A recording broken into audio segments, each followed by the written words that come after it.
자, 오늘 이야기는요, 무신정변이 벌어진 그날부터 시작해볼까 합니다. 자, 무신들은 대체 왜 쿠데타를 일으켰을까요?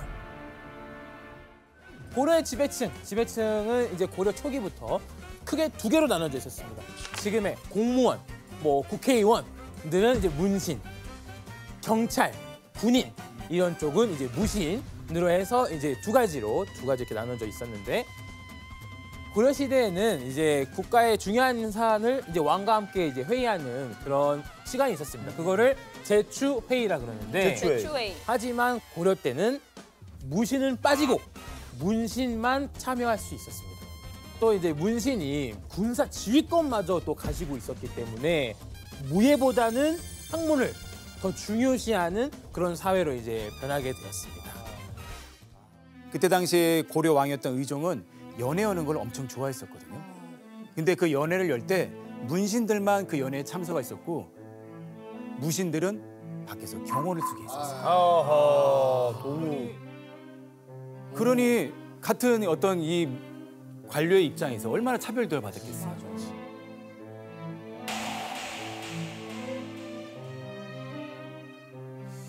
그런데 바로 이런 고려 조정에 지각 변동을 일으키는 사건이 발생합니다.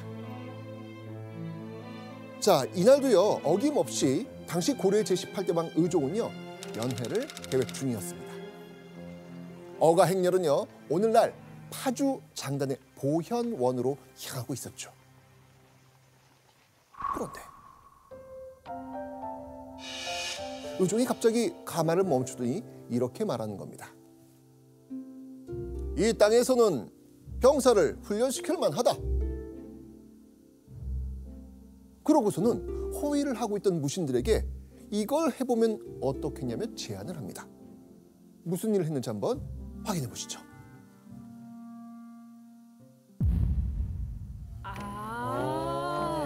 오병수바퀴, 오늘날의 택견과 비슷한 그 무예 행사를 할 걸 제안을 한 거예요. 사실 의종도 무신들의 불만을 어느 정도 눈치는 채고 있었거든요.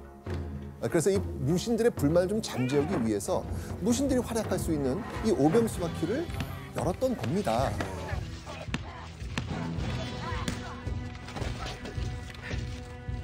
그런데 그때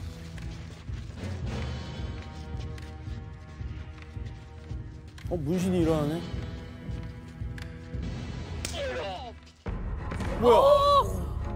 영색이 대장군이란 놈이 어찌 뒷걸음질만 치느냐? 오병수바퀴 도중 이 왕의 측근인 젊은 무신 한례가 무신 이송의 뺨을 때린 겁니다. 대체 왜 갑자기 그 한례는 그 대장군의 뺨을 때린 겁니까? 예, 한례는 그 오병수바퀴를 계기로 해서 문신들이 다시 총애를 받을까 봐 그렇게 이제 싫어하고 또 질투를 했던 거죠. 그래서 자기보다 직급이 높았던 그 이송의 뺨을 때림으로써 모욕을 주고 또 수치를 당하도록 그렇게 했던 겁니다. 그런데 이때 이 날카로운 눈을 빛내며 고려의 왕 의종과 문신들을 지켜보고 있는 세 사람이 있었습니다. 정중부, 이의방, 이고. 바로 국왕의 신변 경호를 맡고 있던 변룡군 출신의 장교들이었습니다. 이 정중부는 그때 당시에 정삼품의 대장군이었습니다. 그리고 이의방과 이고는 왕의 곁을 지키는 견령군 중에서 하의 직급의 장교였었거든요. 근데 이 두 사람이 평소에 무신들에 대한 처우와 이 차별에 불만을 품고 있고 언제 정변을 일으켰다 생각을 하는데 자기들을 지휘해주고 군사를 모을 수 있는 어떤 높은 그 관직의 무신이 필요했습니다. 그 인물이 바로 정종부였죠. 지위도 높고 나이도 많았던 무신이 젊은 문신에게 뺨을 맞는 이 역대급 사건. 자, 그런데 이때 이고의 움직임이 심상치 않습니다. 칼에 손을 얹더니 문신 한렬령의 곧장 칼을 빼들려고 한 겁니다. 그 모습을 본 정중부는요, 이고에게 그만두라는 눈짓을 보냅니다. 그리고는 젊은 문신 한뢰에게 이렇게 말했죠. 이소홍은 비록 무신이나 관직이 상품인데 어찌 이렇게 심하게 욕을 보이는가? 문신과 무신의 그 기타묵은 감정이 폭발할 수 있었던 일촉즉발의 상황.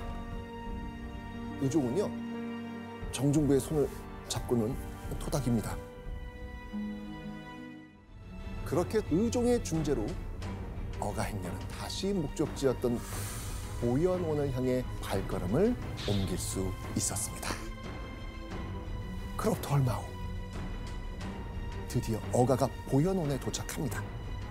고려의 왕 의종은 어가에서 내린 뒤 곧장 보현원 안으로 들어갑니다. 그런데 그때 누군가 소리를 내며 쓰러지고 맙니다. 의종의 최측근 문신들이 칼로 기습 공격을 당해 쓰러진 겁니다. 뺨 한 대로 시작된 쿠데타, 바로 무신정변이 드디어 일어난 겁니다. 사실 정중부 이의방 이고는요, 보현원에 도착해 거사를 일으킬 모의를 이미 한 상황이었어요. 그렇게 눈앞에 문신들을 죽인 무신들은요, 칼을 들고 곧장 의종의 침소에 들어갑니다. 의종의 침소에 들어간 정중부는요, 의종의 앞에 서서 이렇게 말합니다. 오늘 화의 근원인 한뢰가 추상 곁에 있으니 내 본에 배기를 청합니다. 그러니까 정중부는요, 오병수바퀴에서 이 무신들을 면박준 한뢰를 죽이려고 했던 겁니다. 이때 한뢰가 의종 침소까지 따라 들어가 침상대에 납작 엎드려 숨어 있었거든요. 근데 그 모습을 정중부에게 딱 들키고 만 겁니다. 한뢰는 의종의 옷자락을 부여잡은 채 살려달라며 벌벌 떨지요. 자, 이 팽팽한 대치 상황, 김홍표 씨 아시죠? 이거 무슨 일이었는지? 그때 이 살기가 어마어마했을 겁니다. 그러니까 이게 뭐 한두 해 동안 업신여기고 차별당했던 게 아니라 오랜 세월 동안 쌓였던 것들이 완전히 폭발했으니까 그 살기등등한 그 모습에 의종은 백기를 들고 말았습니다.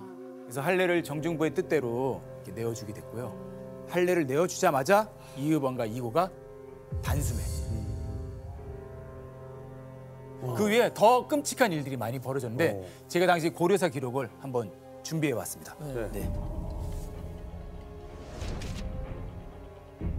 호종하던 문관, 대소신료와 환관들이 모두 해를 당하니 시체가 산처럼 쌓였다. 이 보현원이 문신들과 환관들의 피로 물든 겁니다. 그리고 쿠데타를 일으킨 3명의 무신들, 정중부, 이의방, 이고, 이들에 의해서 완전히 장악이 된 것이죠. 정중부를 중심으로 한 무신 세력들은요, 의종과 함께 궁궐에 있는 개경으로 급히 돌아옵니다. 자, 이후 김홍표 씨, 네. 궁궐에서는 어떤 일이 벌어집니까? 이 문신에 관을 쓴 사람은 모두 죽여서 씨도 남겨두지 말라. 이날 무신들에 의해 살해된 문신의 수는 대략 50여 명. 그야말로 대사륙이 벌어진 거죠. 그런데 무신정변의 주축이었던 정중부가 정변을 일으켰을 때 반드시 죽이고 싶었던 인물이 있었습니다. 바로 26년 전 정중부의 수염을 태웠던 김돈중이란 문신이었습니다. 쿠데타가 벌어진 직후 이 눈치 빠른 김돈중은요, 아무도 모르게 몰래 보현원을 이미 빠져나간 상태였습니다. 그 김돈중은 그 하인의 밀고로 붙잡혔어요. 그래서 그 김돈중을 비롯한 많은 문신들의 목을 베어서 저작거리에다 그 목을 걸어놓게 됩니다. 그동안 쌓여있던 한들이 이게 울분을 터지면서 많은 사람들에게 자기의 어떤 감정들을 상징적으로 보여준 거죠. 자, 그런데 쿠데타가 일어나고 3일째가 되던 1170년 9월 2일 고려의 왕 의종의 심장이 철컥 내려앉는 일이 생깁니다. 정중부, 이의방, 이고 이 쿠데타를 일으킨 정변의 주역 세 사람이 의종을 고려의 땅끝 거제도로 유배 보낸 겁니다. 연애를 즐기며 호화롭게 살던 의종이 무신들의 반란에 결국 파위되고 만 겁니다. 그리고 무신들은요, 의종의 동생이었던 40살의 왕호란 인물을 왕자리에 앉히죠. 바로 고려 제19대 왕 명종입니다. 교수님, 이때 의종은 무신들이 자기를 폐위하고 유배까지 보낼 거를 알았을까요? 아마 생각하지 못했던 것 같습니다. 왜냐하면 폐위되기 바로 전날에도 술과 음악을 즐기면서 밤늦게까지 있다가 침소에 들었거든요. 그리고 게다가 고려에서는 국왕이라고 하는 지위를 용의 후손이라고 생각해서 아주 특별하고 신성한 존재라고 생각했습니다. 그래서 무신들이 정변을 일으켜서 많은 문신들을 살해했다고 해도 왕인 자신을 폐위시킬 것이다 이렇게 생각하기는 어려웠던 거죠.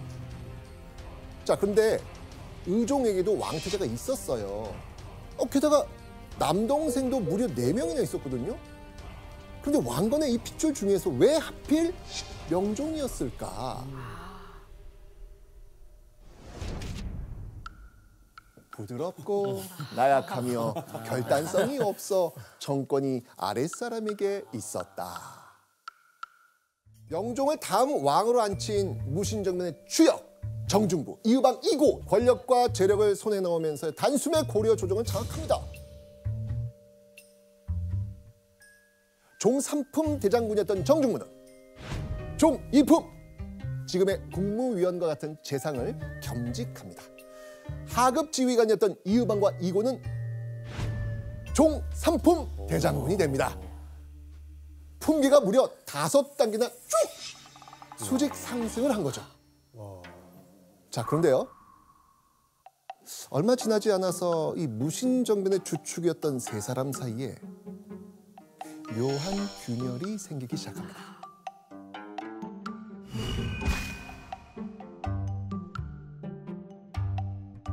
권력을 얻은 이고가 자기의 욕심을 채우기 위해서 다른 행동들을 일삼기 시작했어. 문신을 모두 죽이자고 말하거나 또 태자의 성인식 날 다시 한번 정변을 일으켜서 자기가 정권을 잡고 싶었죠. 근데 평소에 이고와 사이가 나빴던 이의방이 이걸 먼저 알고 이고의 그 행동을 명분 삼아 한 번에 죽이게 됩니다. 이거를요? 네. 아, 그리고 이거? 나서 이의방의 권력이 엄청 더 강화가 됐죠. 이해방이. 네.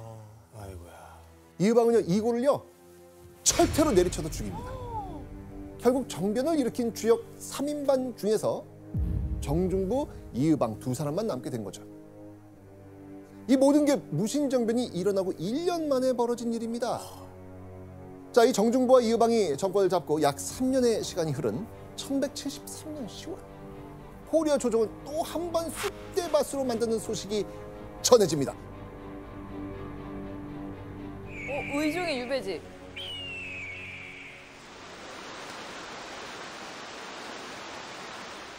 이제 짐이 떠날 때가 됐다.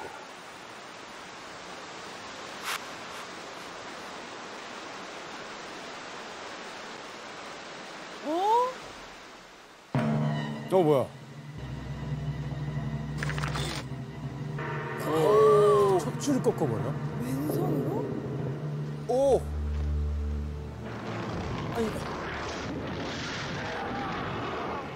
와. 오.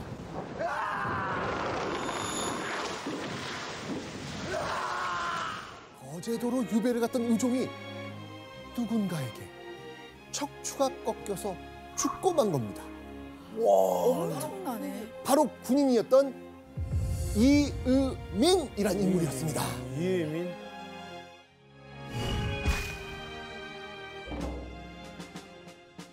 그 아버지 이의민이 힘이 워낙 장사였었어요. 그 이덕화 선배님이 그때 이의민 역할을 했었는데 네. 아마 이제 왕을 만나는 자리라 무기를 따로 못 갖고 들어갔을 것 같아요. 그래서 이게 맨손으로 척추를 꺾지 않았나 싶기도 하고. 자, 이 드라마에서는요, 이의민이 의종을 살해하고 죄책감에 지금 괴로워했습니다. 자, 고려사에는 당시 상황이 어떻게 기록되어 있을까요?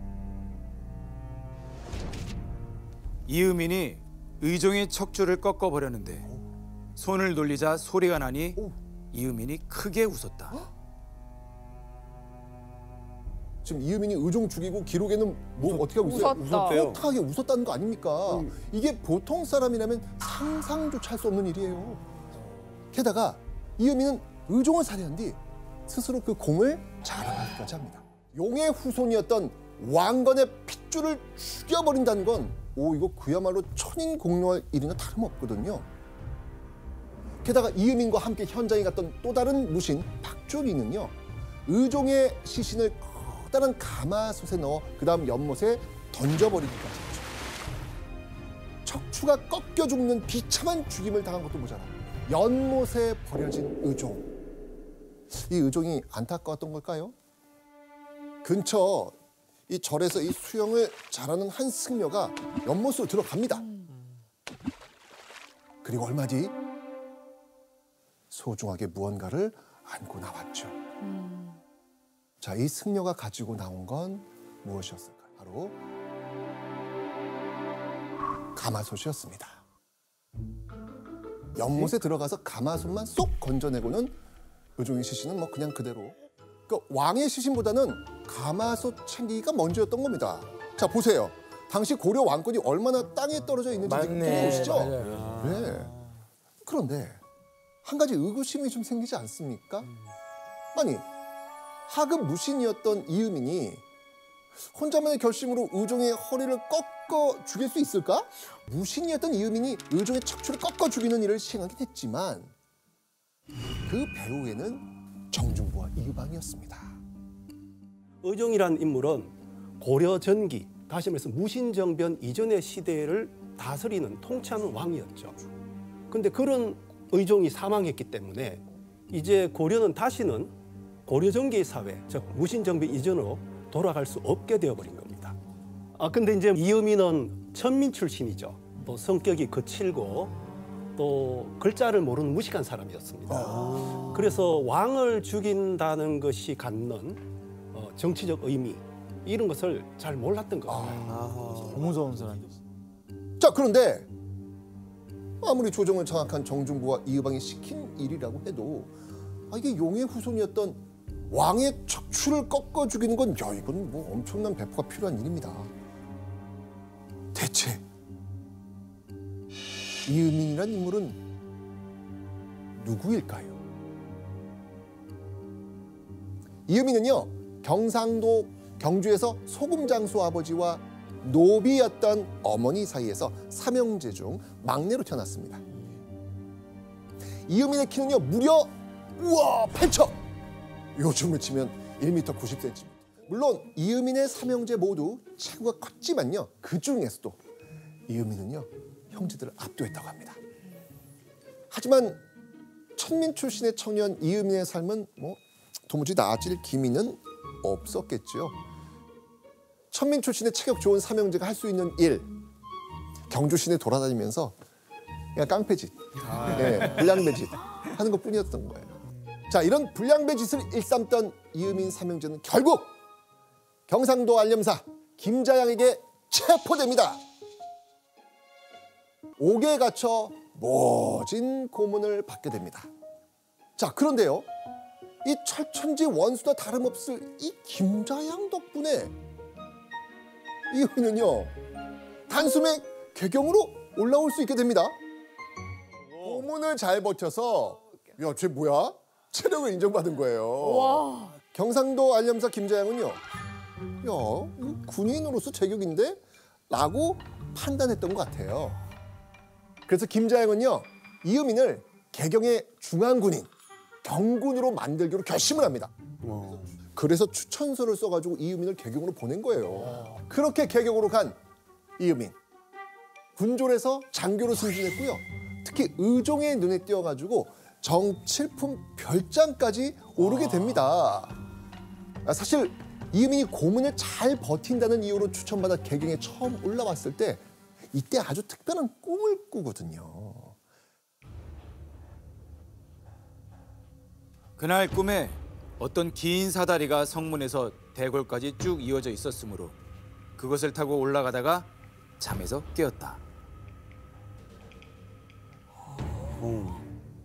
성문에서부터 궁궐까지 이어진 사다리를 타고 올라가는 꿈을 꾼 겁니다. 이때 이유민은 개경의 중앙군인 경군에서 그치지 않고 더 높은 자리로 올라가야겠다라고 생각하진 않았을까요? 그리고 차근차근 성장하던 이유민이 주목받게 된 건 바로 무신정변 덕분이었습니다. 그 아버지는 무신정변 당시 그 문신들을 많이 죽인 공로로 엄청난 그 승진을 하게 됐어요. 정사품 장군까지 승진했습니다. 그리고 이렇게 의종의 척추를 꺾어 살해한 뒤 이 고려 전국에 이유민이라는 이름 세 글자를 사람들이 새기게 된 거죠. 의종 살해 이후 종삼품 대장군까지 승진하게 됐습니다. 지금으로 치면 3스타. 엄청난 벼슬까지 올라가게 된 거죠.